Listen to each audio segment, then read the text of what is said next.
नमस्कार, स्वागत है आपका द न्यूज पर। मैं हूं आपके साथ शेरिन। 20 तारीख को शुरू होने वाले मॉनसून सत्र से पहले ही अब आम आदमी पार्टी की फिर एक बार बौखलाहट आई है सामने। दरअसल आपके लिए बता दें कि 20 तारीख से शुरू होने जा रहा है मॉनसून सत्र, वो भी नई पार्लियामेंट में, जिस पर केंद्र सरकार की तरफ से कई नए बड़े बिलों पर लगाई जा सकती है मोहर, जिसमें यूसीसी भी है शामिल। तो वहीं दूसरी तरफ अध्यादेश को लेकर फिर एक बार आम आदमी पार्टी की तरफ से किया गया है ऐलान। आपके लिए बता दें कि आम आदमी पार्टी के विधायक सौरभ भारद्वाज ने प्रेस कॉन्फ्रेंस करके कहा है कि वो अध्यादेश की कॉपियों को जलाएंगे और ये जलाई जाएंगी 3 जुलाई को। और इसी के साथ ऐलान किया गया है कि 5 जुलाई को सभी विधानसभाओं में अध्यादेश की कॉपियां जलाई जाएंगी और 6 से 13 जुलाई तक हर गली मोहल्ले के चौक पर अध्यादेश की प्रतियां जलाई जाएंगी। दरअसल आपके लिए बता दें कि आज आम आदमी पार्टी की ये जो बौखलाहट सामने आ रही है अध्यादेश को लेकर, इसी अध्यादेश पर पहले ही दिल्ली के मुख्यमंत्री अरविंद केजरीवाल ने तमाम विपक्षी पार्टियों से बैठक की, उनसे राय मांगी। उनसे कहा गया कि हमें समर्थन दीजिए राज्यसभा में अध्यादेश को अपोज करने का, यानी कि इसका विरोध करने का। तो जहां कांग्रेस ने एक तरफ आम आदमी पार्टी का साथ नहीं दिया है, तो वहीं दूसरी तरफ अध्यादेश और यूसीसी को लेकर आम आदमी पार्टी को सताने लगा है डर कि कहीं आने वाले मॉनसून सत्र के दौरान अध्यादेश में अगर केंद्र सरकार की तरफ से लग जाती है मोहर, तो दिल्ली में जो मनमानी और तानाशाही चल रही थी आम आदमी पार्टी सरकार की, उस पर भी एक तरीके से मोहर लग जाएगी और वो मनमानी नहीं हो पाएगी। जिस तरीके से दिल्ली में अधिकारियों को, यानी कि सुप्रीम कोर्ट के ऑर्डर आते ही जिस तरीके से रातों रात तबादले जो हैं वो कई अधिकारियों के दिल्ली सरकार के द्वारा किए गए, और आज जिन मंत्री, यानी कि सौरभ भारद्वाज, यानी कि वो मंत्री भी हैं, आज जिस तरीके से वो ऐलान कर रहे हैं कि अध्यादेश की कॉपियों को जलाया जाएगा, इन्हीं सौरभ भारद्वाज ने रातों रात अफसरों का जो है वो तबादला किया था। और इसी फैसले, यानी कि इन्हीं तबादलों को लेकर कई अधिकारियों ने केंद्र सरकार से की थी शिकायत, जिसके बाद केंद्र सरकार की तरफ से लाया गया था ये ऑर्डिनेंस, जिसके बाद आम आदमी पार्टी की मनमानियों पर जो है वो रोक लग गई थी। और तब से ही आम आदमी पार्टी लगातार अध्यादेश के मामले पर अब अकेली पड़ चुकी है, क्योंकि एक तरफ विपक्षी पार्टियों ने ज्यादा समर्थन नहीं दिया अरविंद केजरीवाल को, तो वहीं दूसरी तरफ आपके लिए बता दें कि मॉनसून सत्र को लेकर इसीलिए आज आम आदमी पार्टी की ज्यादा मुश्किलें बड़ी हुई हैं, क्योंकि एक तरफ अध्यादेश का मामला है तो वहीं दूसरी तरफ मामला है यूसीसी का, जिस पर पहले ही दोहरा रवैया अपना चुकी है आम आदमी पार्टी। आपके लिए बता दें कि अध्यादेश पर आज अगर प्रतियां जलाने की बात सौरभ भारद्वाज कर रहे हैं, तो इससे पहले जो है आम आदमी पार्टी चैलेंज भी कर चुकी है सुप्रीम कोर्ट में इसी मामले को, यानी कि अध्यादेश को लेकर याचिका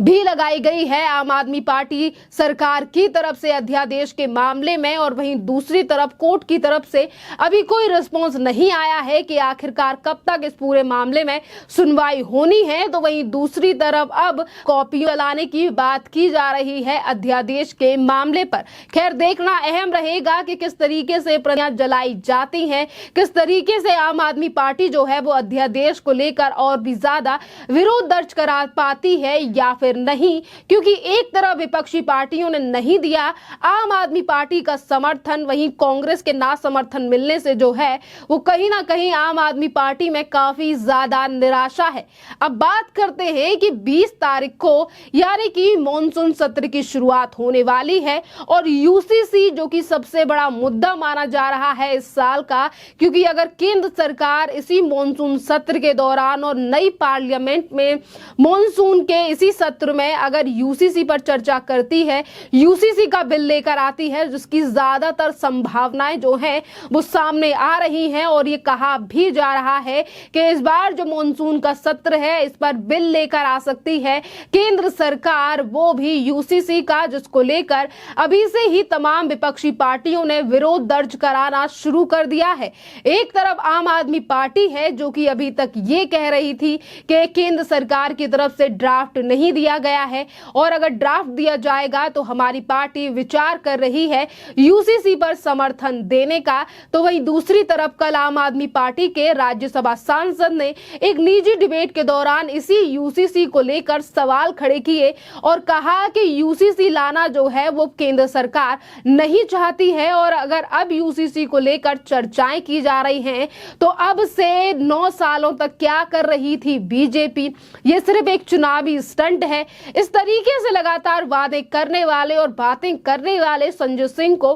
कल बीजेपी के प्रवक्ता सुधांशु त्रिवेदी ने भी जवाब दिया था इसी यूसीसी के मामले पर कि आज बीजेपी के पास जो है वो राज्यसभा में ज्यादा संख्या है और आज अगर वो कोई भी बिल लेकर आते हैं तो उस पर आसानी से मंजूरी जो है वो बीजेपी को मिल सकती है, केंद्र सरकार को मिल सकती है। और यही बड़ा कारण है कि एक एक करके कानून जो है वो केंद्र सरकार की तरफ से 2019 के बाद लाए गए हैं। चाहे फिर हम बात करें 3 तलाक की, धारा 370 हटाने की, या फिर इसी के साथ सीएए या फिर किसान कानून, तमाम ऐसे कानून हैं जो कि केंद्र सरकार 2019 के बाद लेकर आई है। और सबसे ज्यादा महत्वपूर्ण बात यह भी है कि ज्यादातर जो कानून है वो केंद्र सरकार इन्हीं दिनों में लेकर आई है, यानी कि मॉनसून सत्र में ही ज्यादातर कानून लाए गए हैं केंद्र सरकार के द्वारा। और इसीलिए इस बार विपक्षी पार्टियों में ज्यादा बौखलाहट है इस मॉनसून सत्र के शुरुआत होने से पहले, क्योंकि अध्यादेश का मामला भी आम आदमी पार्टी के सामने है और वहीं दूसरी तरफ यूसीसी का भी मुद्दा है जिसका एक बड़ा एडवांटेज मिल सकता है बीजेपी को आने वाले लोकसभा चुनावों में। और इसीलिए आज तमाम राजनीतिक जो विपक्षी पार्टियां हैं वो यूसीसी को लेकर हमलावर हैं, चाहे फिर वो कांग्रेस के नेता हों जिन्हें अच्छी खासी कानून की समझ है पर उसके बावजूद भी वो लगातार यूसीसी को लेकर सवाल उठा रहे हैं, चाहे फिर वो पी चिदंबरम हो या इसके अलावा तमाम और बड़े नेता, या फिर वो समाजवादी पार्टी के नेता हों, ममता बनर्जी हों, तमाम विपक्षी पार्टियों की तरफ से सवाल उठाए जा रहे हैं। और असदुद्दीन ओवैसी जो कि अपने आप को मुसलमानों का नेता कहते हैं, वो तो ये तक कह रहे हैं कि गरीब और पिछड़े मुसलमानों की दुश्मन है बीजेपी,